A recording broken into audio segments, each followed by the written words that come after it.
ମୁଁ ଏହି ଭିଡ଼ିଓରେ ଦେଖାଇବାକୁ ଯାଉଛି ଛାତର ୱାଲ୍ ବିମ୍ ପଟା ସେଣ୍ଟରିଂ କାମ କେମିତି କରାଯାଏ।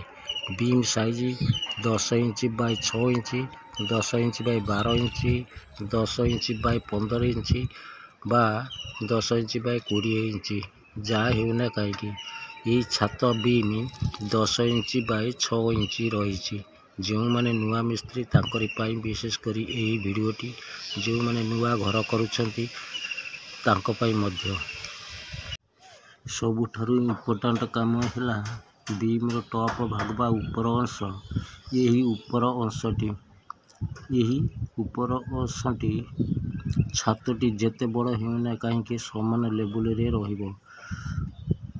ଏହାଦ୍ୱାରା ଛାତ ଢଳାଇ ମୋଟେଇ ସମାନ ରହିବ। ଢଳାଇ ଥିକନେସ୍ କମ୍ ବେଶୀ ହେବନି।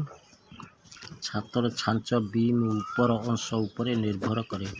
ରନର ବିମ୍ର ଉପର ଅଂଶ ଲେବୁଲରେ ରହିବା ଦରକାର। ଏହି ରନରଟି ବିମ୍ର ଲେବୁଲ ଉପର ଅଂଶ ଉପରେ ରହିବା ଦରକାର।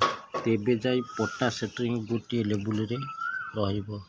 ଛାତର ଥିକନେସ୍ ସମାନ ଭାବରେ ରହିବ। ବିମ୍ ଅପ୍ ଡାଉନ୍ ବା ଖାଲ ଢିପ ହେଲେ ଛାତର ତଳ ଅଂଶ ଖାଲ ଢିପ ହୋଇ ରହିବ। ସିଲିଂ ପ୍ଲାଷ୍ଟର ପାଇଁ ଅସୁବିଧା ହେବ। ଆବଶ୍ୟକତାଠାରୁ ଅଧିକ ଗୋଡ଼ି ବାଲି ସିମେଣ୍ଟ ଲାଗିବ। ଚ୍ୟାନେଲକୁ ପ୍ରଥମ ଥର ଆସୁଥିଲେ ଚ୍ୟାନେଲକୁ ସବସ୍କ୍ରାଇବ୍ କରନ୍ତୁ ଓ ଭିଡ଼ିଓକୁ ଗୋଟିଏ ଲାଇକ୍ କରନ୍ତୁ।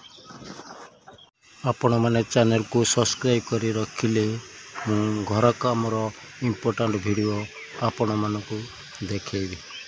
ମୁଁ ଏ ପଟା ସେଣ୍ଟରିଂ କରିଛି ଦେଖାଉଛି, ଦେଖନ୍ତୁ।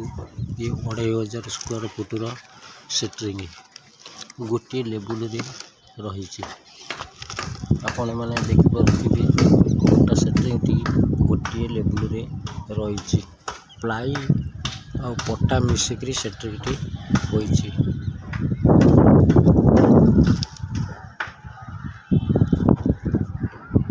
ମୁଁ ବର୍ତ୍ତମାନ ଦେଖାଉଛି ମୁଁ ବାଡ଼େଇଥିବା ବା ପଟା ସେଣ୍ଟରିଂ କରିଥିବା ରନର ବଲା